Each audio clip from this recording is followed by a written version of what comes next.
السلام عليكم ورحمة الله. عاملين ايه؟ رب تكونوا بخير. لو اول مرة اشوف قناتي يا ريت تضغطي لايك وتفعلي الجرس عشان يوصلك كل جديد مننا ان شاء الله. طبعا رجعنا من بلدنا، بيتنا، مطبخنا. قلنا طبعا عايزين نجهز تجهيزات رمضان وتخزين رمضان وحلويات رمضان. واول حاجة هنبتدي بيها السمبوسة وتخزينها ان شاء الله. تعمليها هتبقى حلوه معاكي ورقيقه وخفيفه، وهتخزنيها وهتبقى زي الجاهزه بالظبط. جبت هنا نص كيلو من الدقيق، جميع المستعملات يعني دقيق عادي، ونص معلقه من الملح صغيره. وهنا حطيت معلقه كبيره من الزيت على معلقه كبيره من الزبده. الزبده بتخليها طريه وهشه زي اللي بره يعني. وهنا جبت كوبايه من الميه، دي الميه على حسب استخدام الدقيق. لو دقيق محتاج ميه هتاخديها كلها كوبايه، لو مش محتاج هتسيبي منها شويه. هتحط هنا اول حاجه رشه الملح على الدقيق،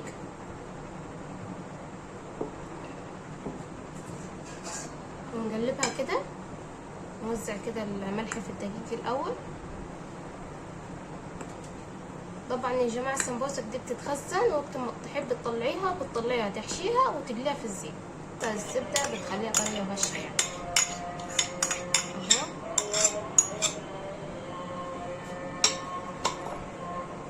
كل سنه وانتم طيبين يا جماعه، ونعاد علينا وعليكم ايام بخير. طبعا ايام رمضان دي ما تتوصفش يعني. اقعدي كده افكي فيها لحد ما الدقيق يتشرب مع الزبده والزيت. اهو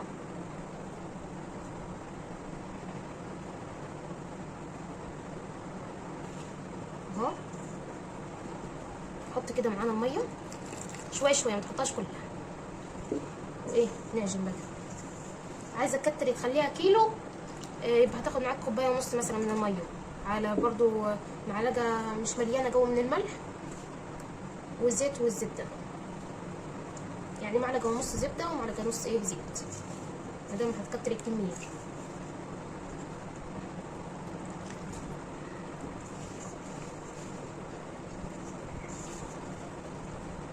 طبعا يا جماعه دي مش اول مره بعملها معاكم، دي رمضان الثاني، بس عشان طبعا احنا اول رمضان معاكم يعني، فحبيت اوريكم الطريقه. اهو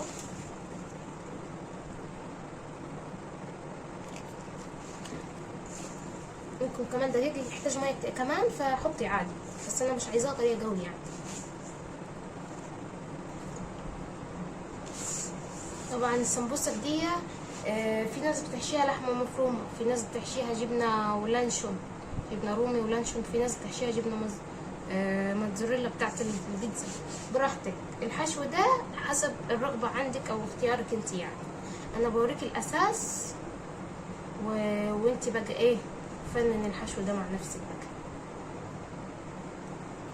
جبت هنا كمان شويه ميه، حسيتها اهو في شويه برضو من الدقيق، حط عليهم شويه ميه. هوريك هقول لك نص كيلو خد كام ميه بالظبط معايا يعني.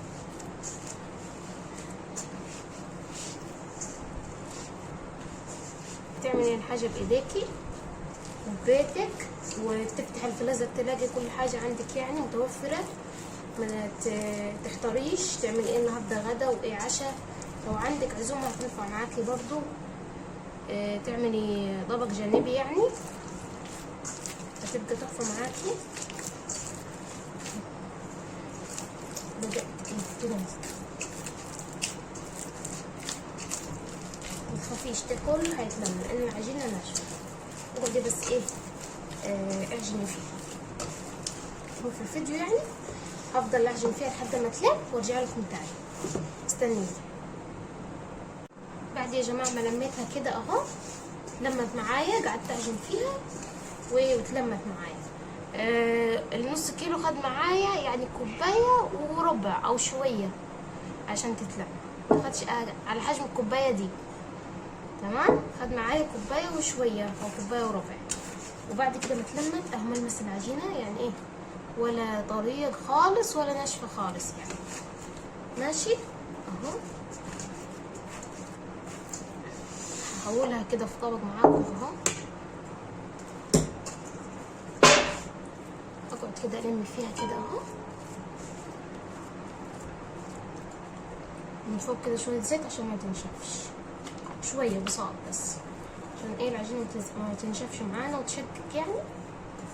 وبس، واسيبها ترتاح كده نص ساعه وارجع لكم بايه بالفرد والتسويه. استنوا لما سبتها ترتاح نص ساعه هجيبها كده المها اهو. شايفين العجينه طريه خالص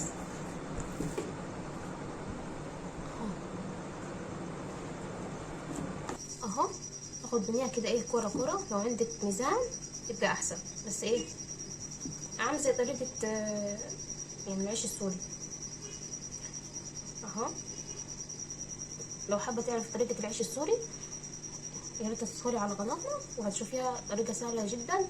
وبرده العيش السوري يا جماعه بيتحفظ في الفريزر، وقت ما تحبي مثلا تطلعي رغيف وتحشيه بيطلع معاكي، بس سيبيه فوق تمام اهو. طبعا انت عايزه تكبري تصغري ده براحتك انت، بس انا ايه بوريكم ايه كده. عملت معايا 10 كرات بيتزا اهو. هسيبها برضو ترتاح نص ساعه ونشتغل فيها على طول. استنوا. وبعد كده ما سبتها ترتاح نص ساعه جبت كده معلقتين كبار من الدقيق، معلقتين كبار من الدقيق على معلقتين زيت مليانين برضو. ادي معلقه ادي التاني تمام. وايه حرك بس، عايز المعجون يبقى سايل عشان ايه العجينه ما تمسكش معانا، يعني ما بين كل واحده هنحط المعجون ده زي يا جماعه طريقه العيش السوري بالظبط. شايفين عايزاه سايل كده اهو تمام. طبعا شكل مفرش عشان ايه هنفرد على الرخامه يعني كده. اول كوره معانا بعد ما ارتاحت، اول ما هتسيبيها ترتاح هتتفرد معاكي بكل سهوله. هجيب طبعا الشبكه بتاعتي وافردها ايه مش فرده جامده يعني، بس هفرش كده من تحت دقيقه عشان ما تلزقش.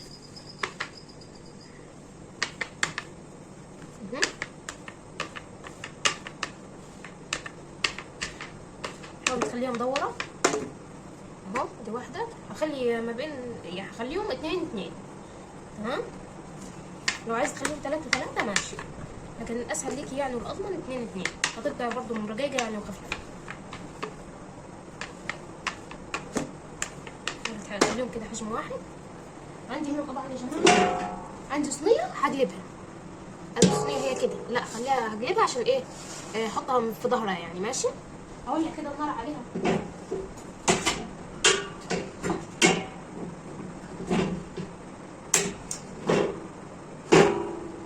كده النار عليها تسخن يعني مش تسخن تدفى وايه. وهحط العجينه بتاعتي، احط كده معلقه كده في النص، اهم حاجه الاطراف عشان ما تلزقش.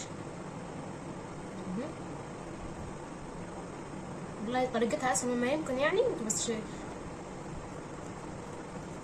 كده اهو حطيتهم على بعض وهفضل اضغط عليها الاول قبل ما ايه اعملها بالنشابه بحيث كله يبقى ايه مقاس واحد يعني. وايه من فوق دقيق اقلبها، احط من تحت دقيق برضو. طبعا هيبقى فيه مسافه يعني مش سوا بعض، فانت ايه هتجيبي طبعا الدقيق بالزيت وتحطه في الاطراف وتسويها عشان يبقى ايه سوا واحد.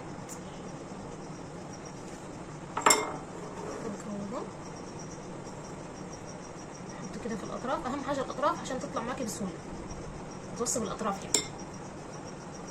وايه اضغطي اطراف اضغطي كده وايه نفرد بقى.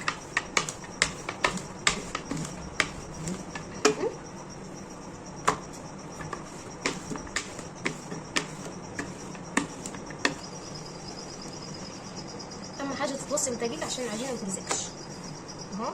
كل ما تلاقيها فيها تانية افرديها عشان ايه تطلع معاكي بسهوله يعني اهو. كل ما تفرديها كل ما هتبقى ايه اخف وارق.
طبعا يا جماعه انا مش عايزاها تدي لون يعني عشان ما تنشفش معاكم، انا عايزاها بس ايه تستوي، بس عايزاها تستوي يعني تشم النار بس، عشان لو سبتوها تحمر زي كده تنشف معاكم.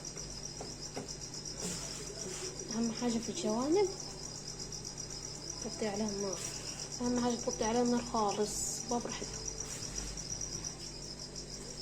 بس كده. هجيب واحده تاني لحد ما دي تبرد ونقطعها يعني هقطعها. لو عندك مسطره يبقى احسن، بس انا مش عندي مسطره فعندي كراسه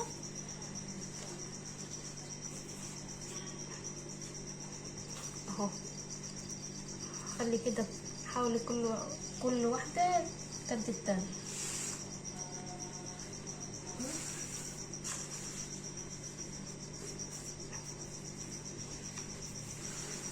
طبعا البواقي اللي هتطلع دي مش هتترمي، تقليها في زيت، تحطي عليها سكر بودرة تبقى حلوه.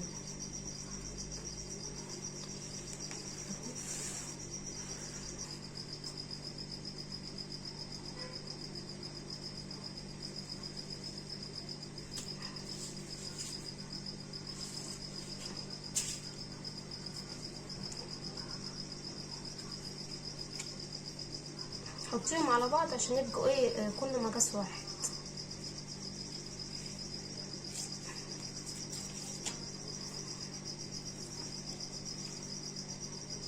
طبعا عايزه تشيليه فهتعينيه في كيس بلاستيك، كيس ثلاجه، وتشيليه يعني عادي. هنقطع بس كده حتى اللي ماسكه خالص اهو، شايفين تطلع معاك بكل سهوله. شايفين؟ حاولوا بقى ايه تحطوهم ترصصوهم كده اهو. كده كيس، لو كيس طويل شويه يبقى احسن، بس انا ايه بوريكم الفكره اهو.